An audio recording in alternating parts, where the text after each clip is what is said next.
जय श्री कृष्णा मित्रों, आप सभी का बहुत बहुत स्वागत है आपके अपने चैनल भक्ति सागर में। मंगला गौरी व्रत का वर्णन तथा व्रत कथा। शिव जी बोले, हे सनत कुमार, अब मैं अत्युत्तम भौम व्रत का वर्णन करूंगा, जिसकी अनुष्ठान करने मात्र से वैधव्य नहीं होता। विवाह होने के पश्चात 5 वर्ष तक यह व्रत करना चाहिए। इसका नाम मंगला गौरी व्रत है। यह पापों का नाश करने वाला है। विवाह के पश्चात प्रथम श्रावण शुक्ल पक्ष में पहले मंगलवार को यह व्रत आरंभ करना चाहिए।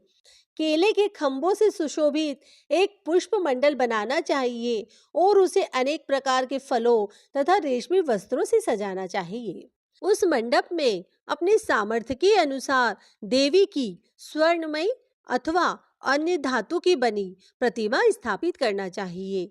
उस प्रतिमा को 16 उपचारों से, 16 दुर्वा दलों से, 16 चावलों से तथा 16 चने की दालों से मंगला गौरी नामक देवी की पूजा करनी चाहिए और 16 बत्तियों से 16 दीपक जलाने चाहिए। दही तथा भात का नैवेद्य भक्ति पूर्वक अर्पित करना चाहिए।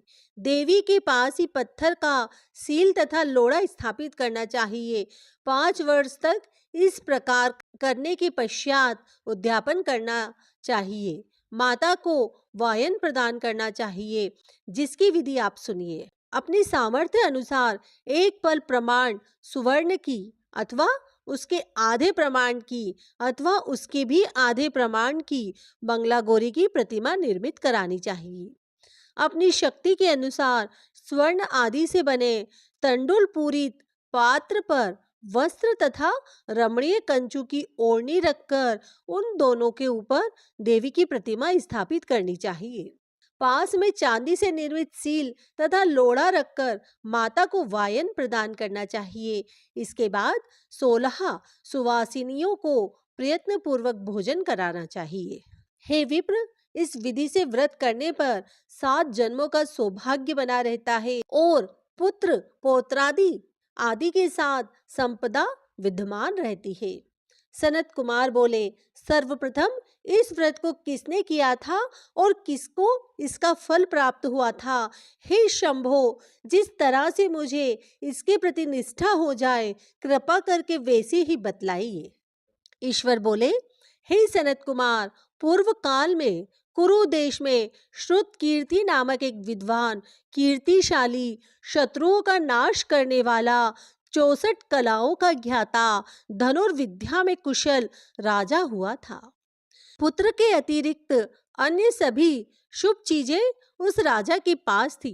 अतः वह राजा संतान के विषय में अत्यंत चिंतित हुआ और जब ध्यान पूर्वक देवी की आराधना करने लगा, तब उसकी कठोर तपस्या से देवी प्रसन्न हो गई और उससे वह वचन बोली, हे सुव्रत, वर मांगो।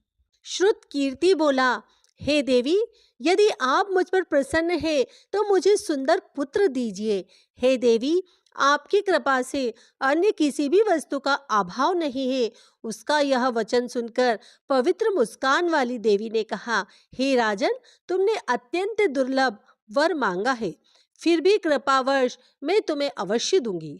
किंतु हे राजेंद्र सुनिए, यदि परम गुणी पुत्र चाहते हो तो वह केवल 16 वर्ष तक जीवित रहेगा और यदि रूप विद्या से विहीन पुत्र चाहते हो तो दीर्घजीवी होगा। देवी का यह वचन सुनकर राजा चिंतित हो उठा और पुनः अपनी पत्नी से परामर्श करके उसने गुणवान तथा सभी लक्षणों से संपन्न 16 वर्ष की आयु वाला पुत्र मांगा। तब देवी ने भक्ति संपन्न राजा से कहा, हे नृपनंदन, मेरे मंदिर के द्वार पर आम का वृक्ष है, उसका एक फल लाकर मेरी आज्ञा से अपनी भार्या को उसे भक्षण करने हेतु प्रदान करो, जिससे वह शीघ्र ही गर्भ धारण करेगी, इसमें संदेह नहीं है। प्रसन्न होकर राजा ने वैसा ही किया और उसकी पत्नी ने गर्भ धारण कर लिया। 10वें महीने में उसने देवतुल्य सुंदर पुत्र को जन्म दिया। तब हर्ष तथा शोक से युक्त राजा ने बालक का जात कर्म आदि संस्कार किया और शिव का स्मरण करते हुए उसका नाम चिरायु रखा। इसके बाद पुत्र के 16 वर्ष के होने पर पत्नी सहित राजा चिंता में पड़ गए और वे विचार करने लगे कि पुत्र बड़े कष्टों से प्राप्त हुआ है और मैं इसकी दुखद मृत्यु अपने ही सामने कैसे देख सकूंगा। ऐसा विचार करके राजा ने पुत्र को उसके मामा के साथ काशी भेज दिया। प्रस्थान के समय राजा की पत्नी ने अपने भाई से कहा कि कर्पटिका का वेश धारण करके आप मेरे पुत्र को काशी ले जाइए। मैंने भगवान मृत्युंजय से पूर्व में पुत्र के लिए प्रार्थना की थी और कहा था कि हे विश्वेश, आप जगतपति की यात्रा के लिए मैं उस पुत्र को अवश्य भेजूंगी।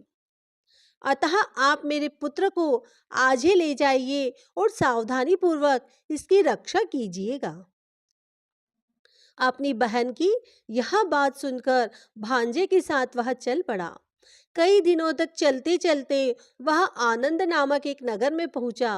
वह सभी प्रकार की समृद्धियों से संपन्न वीरसेन नाम वाला राजा रहता था।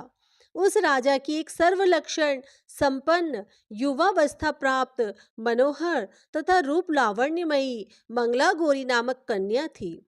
सभी उपमानों को तुच्छ करके सौंदर्य अभिवृद्धि को प्राप्त कर वह कन्या किसी सखियों के साथ नगर के उपवन में क्रीड़ा करने के लिए गई हुई थी। उसी समय वह चिरायु तथा उसके मामा भी वहां पहुंच जाते हैं और उन कन्याओं को देखने की लालसा से वहीं विश्राम करने लगते हैं। इसी बीच विनोद पूर्वक क्रीड़ा करती हुई उन कन्याओं में से किसी एक ने कुपित होकर राजकुमारी को रांडा यह कुवचन कह दिया। तब उस अशुभ वचन को सुनकर राजकुमारी ने कहा, तुम अनुचित बात क्यों बोल रही हो? मेरे कुल में तो इस प्रकार की कोई नहीं है। मंगला गौरी की कृपा से तथा उनके व्रत के प्रभाव से विवाह के समय जिसके सर पर मेरे हाथ से अक्षत पड़ेंगे, हे सखी, वह यदि अल्प आयु वाला होगा तो भी चिरंजीव हो जाएगा। इसके बाद वह सभी कन्याएं अपने अपने घर चली गई। उसी दिन राजकुमारी का विवाह था। बाहरी देश के दृढ़ धर्मा नामक राजा के सुकेतु नाम वाले पुत्र के साथ उसका विवाह निश्चित किया गया था। वह सुकेतु विद्याहीन, कुरूप तथा बहरा था। तब सुकेतु के साथ आए हुए उन लोगों ने विचार किया कि इस समय कोई दूसरा श्रेष्ठ वर ले जाना चाहिए और विवाह संपन्न हो जाने के बाद वह सुकेतु पहुंच जाए। उन लोगों ने चिरायु के मामा के पास जाकर याचना की कि आप इस बालक को हमें दे दीजिए, जिससे हमारा कार्य सिद्ध हो जाए। इस पृथ्वी पर परोपकार के समान कोई दूसरा धर्म नहीं है। उनकी बात सुनकर चिरायु का मामा मन ही मन बहुत प्रसन्न हुआ, क्योंकि इसने उपवन में पहले ही कन्या मंगला गौरी की बात सुन ली थी। फिर भी वह उनसे एक बार कहा कि आप लोग इसे किस लिए मांग रहे हैं? कार्य की सिद्धि हेतु वस्त्र, अलंकार आदि मांगे जाते हैं, वर तो कहीं भी नहीं मांगा जाता। तथापि आप लोगों का सम्मान रखने के लिए मैं इसे दे रहा हूं। इसके बाद चिरायु को वहां से ले जाकर उन लोगों ने विवाह संपन्न कराया। सप्तपदी आदि के हो जाने पर रात्रि में शिव पार्वती की प्रतिमा के समक्ष उस चिरायु ने हर्ष युक्त होकर मंगला गौरी के साथ शयन किया। उसी दिन चिरायु के 16 वर्ष पूर्ण हो चुके थे और अर्धरात्रि में साक्षात काल सर्प रूप में वहां आ गया। इसी बीच संयोगवश राजकुमारी जाग गई। उसने उस महासर्प को वहां देखा और वह भय से व्याकुल होकर कांपने लगी। तभी उस कन्या ने धैर्य धारण 16 उपचारों से सर्प की पूजा की और पीने के लिए उसे दूध दिया।